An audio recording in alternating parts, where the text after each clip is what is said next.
고관 대작의 후예로 부귀영화를 누렸으련만 평양지법 판사도 부천석의 재물도 심지어 목숨까지도 조국 광복의 재단에 바치신 광복회 총사령 박상진 의사님이시여, 개몽운동 계열의 청년들이 대구에서 모여 진보와 보수가 하나로 통합되어 광복회를 결성하고 조선 팔도와 만주에까지 조직을 갖추어 독립투쟁의 길을 걸었습니다.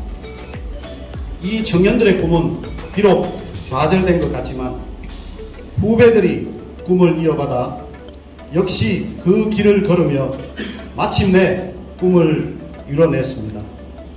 열린 도시 대구에서 꿈을 지닌 청년들이 만들어낸 위대한 역사인 광복회 활동을 시민과 널리 공유하기 위해 올해 1월부터 전시 준비를 시작하여 각종 자료를 수집하고 전시물을 설치하여 오늘 개막하게 되었습니다. 당시 독립운동가들이 가장 많이 했던 말이 아무날 아무시에 대구에서 만나자 였다고 생각하여 대구에서 만나자를 전시 제목으로 정했습니다. 광복을 향한 꿈을 꾼 청년들이 조직한 광복회는 우리나라 독립운동사의 우뚝한 별로 기록되고 있습니다. 조선 팔도에서 모인 청년들이 만든 전국적인 조직 광복회 중심지가 대구였다는 사실은 대구가 결코 폐쇄적인 도시가 아니라 열린 도시였음을 잘 보여주고 있다고 할 수 있습니다. 이번 특별 기획전을 통해 한국 독립운동사에서 대구 지역이 차지하는 위상을 재확인하고 열린 도시 대구가 탄생시킨 광복회 활동을 재의미하여 대구의 과거와 현재, 미래에 대해 관심을 가져보는 기회가 되길 기대합니다. 여러 가지 어려운 여건에서도 전시 준비에 애쓰신 우리 신관 여러분, 그리고 우리 본부 직원 여러분 대단히 감사합니다. 대구에서 만나자! 이상으로 대구동대 역사관 대구에서 만나자 1910년대 광복을 꿈꾼 청년들 개막식 일부를 마치도록 하겠습니다. 한덕 대상의 박상진 이사님이 앉아 계시고요. 그리고 자리에 앉아있는 한 6분이 같이 그냥 사진을 찍었는데 이 사진은 아드님이 갖고 계시던 사진이었습니다. 그 사진은 이 민주중보라는 1946년 신문에 실려있는 그 사진인데요. 이제 이 민주중보의 기자분이 아드님을 박상진 사장님 취재를 와서 사진도 받고 그래서 이제 실었는데 그 이후에 이 사진을 돌려주지 않으셨다고 합니다. 그래서 지금 이 사진이 어디 가는지 확인이 안 되고 있고요. 그리고 신문에서도 이 사진이 좌우가 이렇게 바뀌어서 수록이 되어 있었어요. 처음에 저희도 상동태상이라는 글자를 좀 읽기도 좀 어렵더라고요. 사진을 바꿔서 보니까 박상진 이사하고 이렇게 상동태상의 글자가 조금은 더 많이 읽히더라고요. 그래서 저희도 이렇게 앉아서 사진을 찍고 같이 박상진 의사가 어떤 마음으로 이상덕 태상에서 독립운동을 준비했을까라고 해보시라고 포토존처럼 만들어봤습니다. 여기서 경찰서를 당신이 하시라는 겁니다. 공모를 한 이유는 일본인 상인들이 제일 많이 대구에 와서 한 게 국물입니다. 그만큼 일본인의 감시가 적기 때문에 이 국물이라는 걸 딱 넣어봤습니다. 그리고 이제 이 뒤편에서는 광복회가 활동했던 시기, 그럼 과연 대구는 어떤 모습이었을까? 1910년 이제 무단 통치가 시작이 되면서 대구는 엄청나게 많은 변화가 일어납니다. 1905년에 이제 이 대구역이 개통이 되면서 급속도로 일본인들이 대구로 물밀듯이 들어옵니다. 그리고 그 숫자가 1910년이 넘어가면 거의 6,000명이 넘을 정도로 정말 많은 숫자가 대구로 들어오고 있습니다. 이 대구로 들어온 대부분의 사람들이 상인이었습니다. 처음에는 철도 구설을 위한 노동자나 이런 사람들이 들어왔지만은 이후에는 상인들이 주로 많이 들어옵니다. 상인들이 들어오면 결국에는 상권을 확대하려고 하게 될 텐데 그 상권 확대로 인해서 만들어진 게 이제 대구 읍성이 철거가 되고 대구 읍성 사이에 사성로, 4개의 동성로, 서성로, 남성로, 북성로가 만들어지고 그 그 안에 십자도로까지 만들어지고 중앙로 대구역을 중심으로 중앙로까지 개통을 하게 됩니다.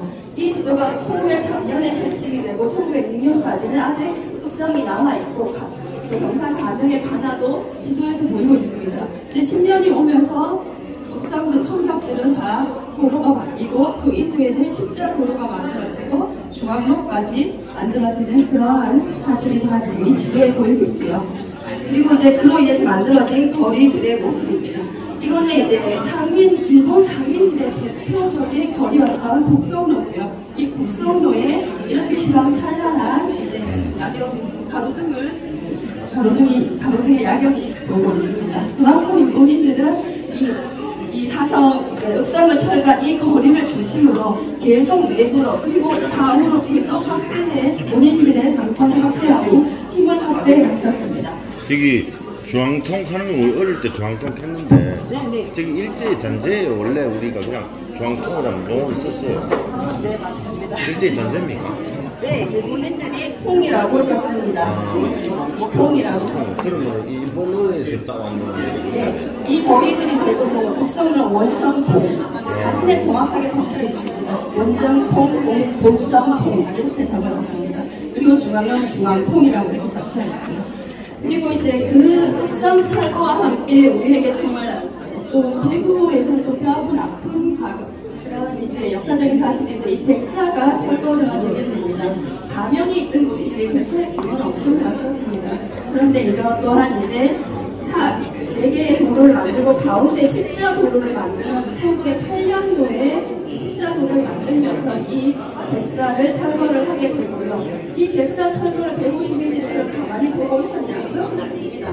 밤을 새워서 애플을 들고서 이제 이 백사를 지키려고 많이 노력했었지만 일본인의 힘에 밀려 들어오는 힘에 어쩔 수 없이 백사는 철거가 되고 이 백사에서 이루어지고 있던 양념시조차 이후에 남통로로 이전을 하게 됩니다. 지금 약점골목이라고 하는 곳으로 이전을 하게 됩니다. 저희가 이 전신 안에 담지 못한 사진들과 근대 역사관이 투자하고 있는 지도와 사진들이 꽤 많이 있습니다. 이 시기를 증명하는. 그래서 그 영상으로 저희가 좀 다 담아봤습니다. 세금을 거두는 마차를 탈취하고자 한 사건이었고 이 세금들은 어디로 오고 있었냐? 대구로 오고 있었습니다. 대구가 행정 경제 중심지였기 때문에 이 세금들의 중심지인 다 대구로 오게 돼 있었는 그 마차를 탈취를 해서 이거는 성공을 거둡니다. 8,700원. 네, 당시 8,700원이었는데 엄청난 돈이었을 것 같습니다. 다행히 이 사건을 성공을 거두고 여기에 참여했던 분이 대부분이 주요 인물이 박상진, 우재룡, 권영만이었습니다. 다행히 이 세 분은 여기에서 이제 반복해가 일었던 사건인지 일본에서는 인지를 못했습니다. 다행히. 그래서 이제 연금이제 사건으로 남으면서 세금은 고스란히 분자금으로 활용이 되었던 것 같습니다. 기존에 많이 알려진 거 외에 대구와 관련된 사건을 한번 열심히 파봤는데요. 그 중에 하나가 대구 권총 사건이었습니다.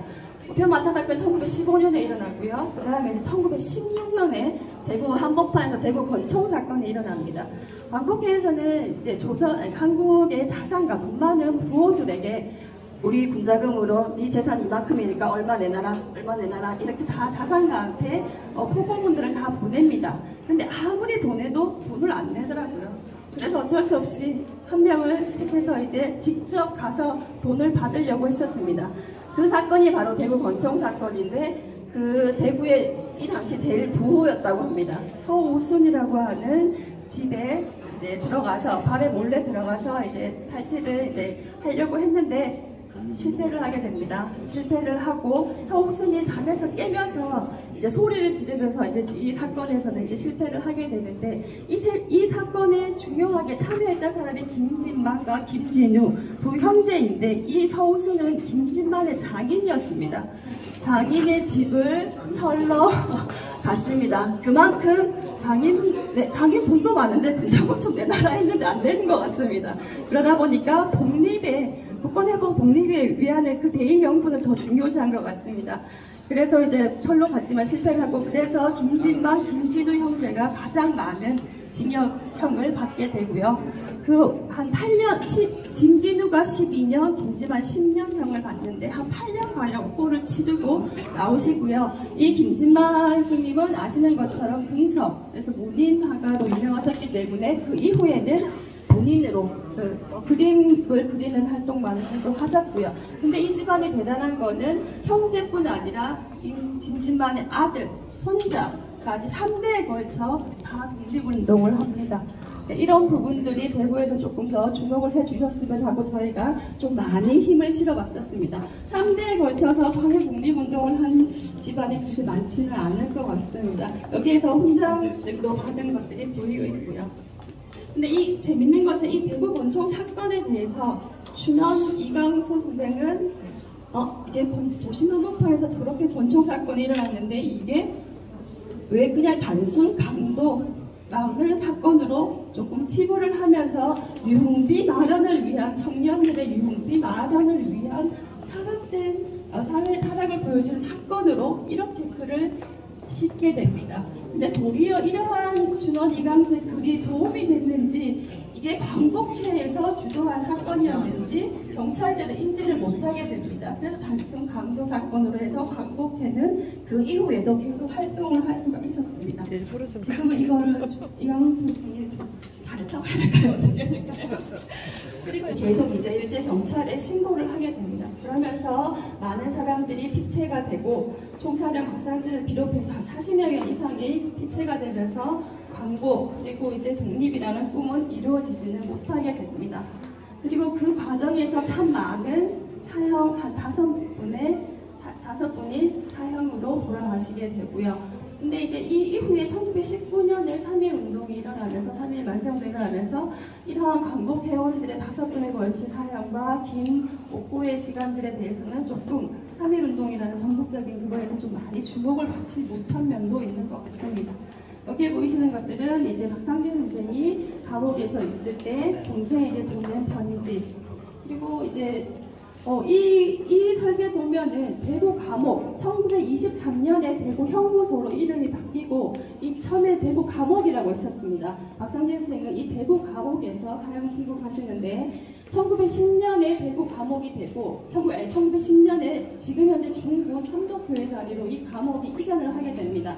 그 이전을 위한 설계도가 아니었나고 보고 있습니다. 그리고 1922년 설계도에 보면 이렇게 이제 방사선 우리가 흔히들 많이 보는 한 곳에서 많은 수감자들을 감시할 수 있는 이런 형태의 감옥으로 증축이 이루어집니다. 그만큼 1919년, 20년 이후에 많은 독립운동의 활동들이 있었기 때문에 일본인들도 그만큼 수감자가 많았기 때문에 감옥 또한 더 증축이 되지 않을까 이렇게 생각하고 있고 이러한 증축을 통해서 대구 형무소란 이름으로 바뀌는 건도 아닌가 이런 생각들을 하고 있고 이것이 바로 사형장의 모습입니다. 설계도를 이렇게 상세하게 그려놨고 아마 광복회에 사형을 나가신 분들은 이러한 사형장에서 출국하시지 않았을까 생각이 됩니다. 교도관에게 전해져서 지금 전해지고 있고요.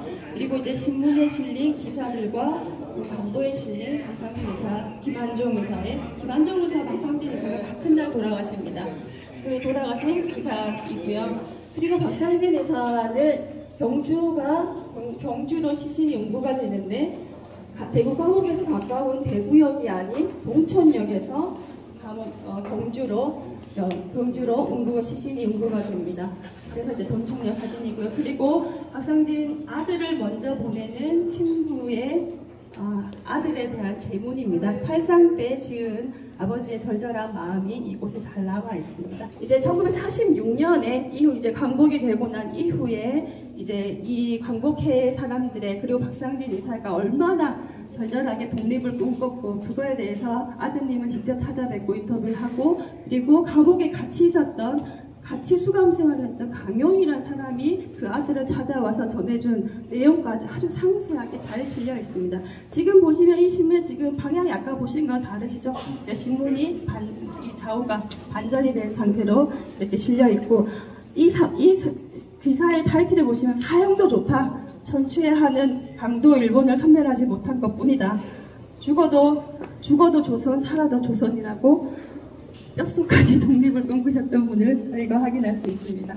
그리고 저희가 이 많은 광복회원과 관련된 자료를 다 담지 못해서 지금 현재 출판되어 있는 책 중에 그 광복회원과 관련된 자료들을 조금 더 여기 진열장에 더 담아봤습니다. 1년대 가장 격렬하게 그리고 보수와 진보니 방법이 잘못되지 안 되지 이걸 따지지 않고 하나로 주권회복과 독립을 꿈꾸는 오로지 하나의 목표만을 위해서 짧은 시기였습니다. 어떻게 보면 1915년, 1918년 짧은 시기였지만 가장 격렬하게 활동을 했고 이러한 격렬함이 결국엔 이후에 제거 강복회라든지 강복회원의 중에서 빛이 되지 않으신 분들에게도 계속적으로 강복활동이 독립운동이 이어지고 그 또한 그것 또한 대구에서도 3.1운동으로 계속 이어졌다라고 저희는 이렇게 봤습니다. 이 모든 것들이 결국에는 꿈은 계속 이어져 와서 결국에 지금과 같은 강복이 이루어진 게 아닌가 보고요. 그리고 대구의 사건 가운데 저희가 조금 눈여겨보는 게 광복회에서 활동했던 그런 의원 활동들이 1920년대 이후로 후배들에게 그대로 다 이어져 있고요. 장진호 의사 똑같이 조선인의 폭파 사건이 있으셨고요.